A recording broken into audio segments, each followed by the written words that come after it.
అలాగా ఎంత ముచ్చటించుకుంటామంటే అంత చక్కగా బాబాకి నాకు మధ్యలో ఆ సంభాషణ సాగుతా ఉంటదమ్మా. ఆ! అమ్మ మరో సందేశం చూద్దాము. భయపడవద్దు అన్ని రూపాలు నావే. నిన్ను నేను ప్రతి క్షణము కంటికి రెప్పవలే కాపాడుకుంటాను. ఇది ఏ సందర్భంలో బాబా మీకిచ్చిన సందేశం? ఏ ప్రాణైనా, ఏదైనా, ఏ జంతువైనా ఏ రూపంగా, ఏ విధంగా వస్తదో గూడా మనకి తెలీదమ్మా. లేకపోతే మనం వెళ్తున్నప్పుడు ఏదో ఒక పడిపోవటమో జరుగుతది. లేకపోతే ఏదో ఒక అపాయం అనేదొస్తది. మనం యాదృచ్ఛికంగా భయం అనేది వచ్చేస్తది గదా! అలాంటి సందర్భాల్లో ఒక సందర్భం ఏంటంటే, ఒకరోజు చెన్నైలోనే ఇలాగే బాబు కాలేజ్‌కెళ్ళిపోయాడు. నేను వంట చేస్తా ఉన్నాను. చేస్తా ఉండి వంటగది కిటికీ ఉంటదనమాట. సరే ఏదో చేస్తా చేస్తా అలా కిటికీలోంచి చూస్తే ఎనకాల కొంచెం గార్డెన్ చెట్లుంటాయి. బత్తాయి చెట్లు అలాగా. ఇంటి ఓనర్ వాళ్ళు ఎనకాల గార్డెన్‌లాగా పెంచారు. కరెక్ట్‌గా పక్కింట్లోంచి ఆ చెట్టు మీదకి పెద్ద పాము వస్తా ఉంది. అసలు మామూలుగా కాదు. ఫస్ట్ టైమ్ నేను అంత పెద్ద పాముని కూడా చూడడం అనమాట. అది కూడా కరెక్ట్‌గా తలంతా వచ్చి అయిపోయాక లాస్ట్ తోక దగ్గర చూసాననమాట. ఇదేంటి పాములాగుంది అని చెప్పి అనుకోని నేను వంటగది నుంచి అది స్టవ్ దగ్గర నుంచి ఇలాగ తలుపుంటది. వంటగది తలుపులోంచి బయటికెళ్తే చెట్టు మీదకి ఎళ్తా ఉంది నిదానంగా. అసలింక గుండె జారిపోయింది. ఫస్ట్ టైమ్ అంత పాముని చూడడం అంటే. బంగారు రంగులో ఉంది పాము. హుహు. అసలు ఇంకా గట్టిగా మా ఓనర్ వాళ్ళని పిలిచాను. మేడం పామొచ్చేసింది చూడండి మన దొడ్లోకి పెరట్లోకొచ్చేసింది అని చెప్పానంటే, ఇంక మా ఓనర్ సార్ వచ్చేసి గబక్కన కర్ర పెట్టి అలా ఇసిరేటప్పటికి అక్కడ కింద పడిపోయి కింద తూములోకెళ్ళిపోయిందనమాట. హుహు. మళ్ళీ అదేదన్నా ఇలాగా బాత్రూమ్ పైపుల్లోంచి వచ్చేస్తదేమో అని చెప్పి చాలా సేపు వెయిట్ చేసాం గానీ, ఇంక అది కనబడలేదు. అది అసలు అది చూస్తేనే ఇంకసలు ఆ రోజు అసలు వణుకుడే ఇంకా మామూలుగా కాదు. ఎంత భయమంటే అంత భయమేసేసింది. మళ్ళీ అది తర్వాత ఏ సందుల్లోంచి ఇళ్ళల్లోకొచ్చేస్తదో, ఎటునుంచి వచ్చేస్తదో అన్నీ క్లాతులు పెట్టేసేసి తూములన్నీ డోర్‌లను క్లోజ్ చేసేసా. లాకేసేసుకొని, విండోస్ ఏసేసుకొని అన్ని లోపల కూర్చున్నా. బాబా భయమేస్తుంది బాబా ఏంటి అనంటే, భయపడవద్దు ఏ ప్రాణి అన్ని రూపాల్లోనూ నేనే ఉన్నాను. నిన్ను ప్రతి క్షణం కంటికి రెప్పలా కాపాడుతుంటే నువ్వెందుకు భయపడుతున్నావు అని చెప్పి అన్నారనమాట. ఓహ్! అదే చెప్తున్నానా హ్మ్. ఏ రూపేణ మనకి ఎలాగా ప్రమాదం రాబోతుందనేది మనకు తెలీదమ్మా. ఏదైనా అదే శివుని ఆజ్ఞ లేనిదే చీమైనా శివని కుట్టదు. కుట్టదంటారు హ్మ్. కదా! మన జోలికైతే ఎవ్వరు రారమ్మా. ఖచ్చితంగా హ్మ్. నేను చెప్తున్నాను కదా! భగవంతుడి సేవలో ఉన్న వాళ్ళకి ఎవ్వరికైనా కూడా ఎటువంటి అంత సీరియస్‌నెస్ ప్రమాదం అనేది జరగదు. అలాగే వచ్చింది స్నేక్ మళ్ళీ అసలు కళ్ళతో చూడనే లేదు. అది ఎందుకొచ్చిందా ఏంటనేది కూడా తెలీదు. ఇంగ అసలప్పుడు చూసాకైతే మళ్ళీ ఇలా కనిపించకు బాబా! ఒకవేళ నా మీద ఏదైనా కోపం ఉంటే లెంపకాయలు కొట్టు బాబా! అంతేగాని ఇలా ఈ రూపాల్లో కనిపించొద్దు నాయనా అని చెప్పి అనుకోని హ్మ్. బాబా ఎప్పుడైతే అసలు నిన్ను కంటికి రెప్పలా కాపాడుతున్నాను అభయం ఇచ్చారో, ఇంకసలు దేనికి భయపడలేమమ్మా. భయం హ్మ్. అనేది తక్కువేలే. హ్మ్. ఇట్లా చిన్న చిన్న విషయాల్లో ఏదన్నా జంతువు ఏదన్నా వస్తే కుక్కల్లో ఎళ్తున్నా గూడా హ్మ్. రోడ్డు మీద ఎళ్తా ఎక్కడ కరుస్తాయో అని భయం. హ్మ్. కాలభైరవాష్టకం చదువుతా ఉంటే అమ్మ, హ్మ్. మనం ఇప్పుడు రోడ్డు మీద మన కుక్కలు కరుస్తాయని భయం ఉంటది కదా! కాలభైరవాష్టకం నిత్యం చదువుతా ఉంటే మనకసలు అలాంటి ప్రమాదం అనేది జరగదమ్మా. కుక్కల వల్ల ఎటువంటి అపాయం మనకి రాదు. కాలభైరవాష్టకం నిత్యం పఠించుకోండి. ఎవరైనా అదే చెప్తున్నా. అదెంత 2 నిమిషాలు. 2 నిమిషాలు అంతే 2 నిమిషాలు అది చదివితే రోజులో. ఆ 2 నిమిషాలు మీరు చదువుకొని బయటికెళ్ళండి.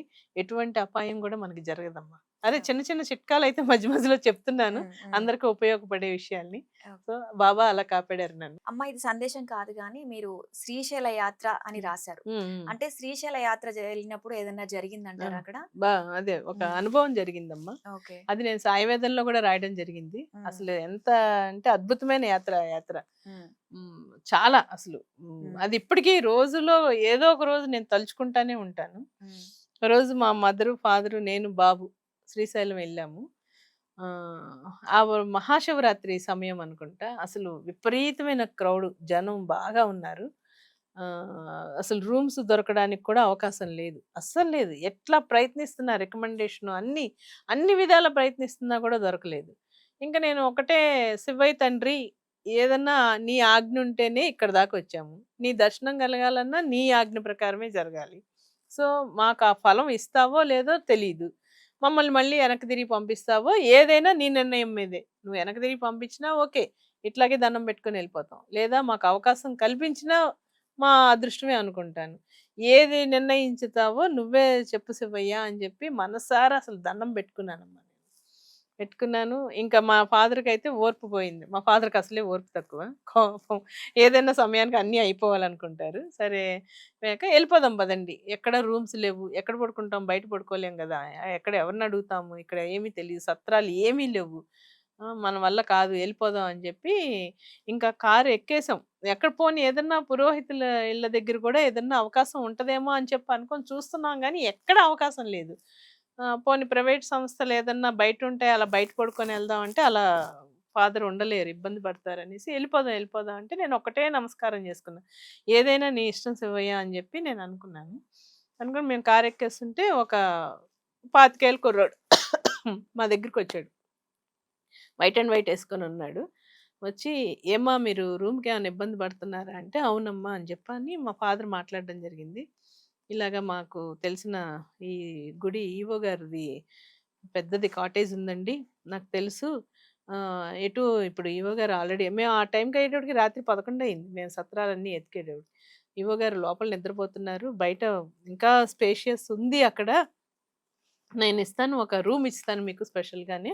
మీరు అందులో ఉండండి. పొద్దున్న 2:00కల్లా ఈవో గారు ఎళ్ళిపోతారు. ఆయన ఎళ్ళిపోయాక మీరు స్నానాధికాలు ముగించుకొని ఉండండి. నేను గుళ్ళోకి తీసుకెళ్తానని చెప్పి, ఆ అబ్బాయి అంతటే తనంతట తానే మా లగేజీ పట్టుకెళ్ళి ఆ ఈవో గారి రూమ్ చూపించి, మాకొక సెపరేట్ రూమ్ ఇచ్చేసేసి మీరు ఇందులో ఉండండని చెప్పి, నేను పొద్దున్నే వస్తాను. మీరెక్కడికి ఎళ్ళిపోబాకండి. నేనొచ్చేదాకా ఇక్కడే ఉండండని చెప్పారు.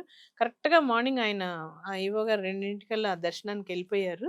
వెళ్ళిపోయాక మేమందరం స్నానాధికాలు చేసుకొని రెడీగా ఉంటే, ఆ అబ్బాయే అభిషేకం టికెట్లు తీసుకొచ్చేసేసి, మమ్మల్ని ఎంత వెంటబెట్టి తీసుకెళ్ళాడంటే, ఫస్ట్ అభిషేకం టికెట్‌కే తీసుకొచ్చేసాడు మమ్మల్ని. ఆ టికెట్ కూడా ఫస్ట్ మొట్టమొదట గుళ్ళో జరిగే అభిషేకం దర్శనందే తీసుకొచ్చి మమ్మల్ని అందరిని ముగ్గురిని, మా బాబుని, నన్ను, మదర్‌ని, ఫాదర్‌ని తీసుకొనెళ్ళి ఫస్ట్ లైన్‌లో ఎక్కడైతే నుంచోవాలో అక్కడే నుంచోబెట్టి, అభిషేకం అయ్యేంత వరకు మా దగ్గరే ఉన్నాడమ్మా. అంటే దూరంగా ఉన్నాడు. మమ్మల్ని ఆ లైన్‌లోకి పంపించాడు.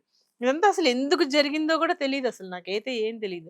ఆ బాబు రాత్రి ఈవో గారు రూమ్ దగ్గర తీసుకెళ్ళేటప్పుడు అన్నాడు, "మా ఇంటికి నేనే తీసుకెళ్ళేదాన్నమ్మా. కాతే మాది సమాధుల మధ్యలో ఉంటాను నేను.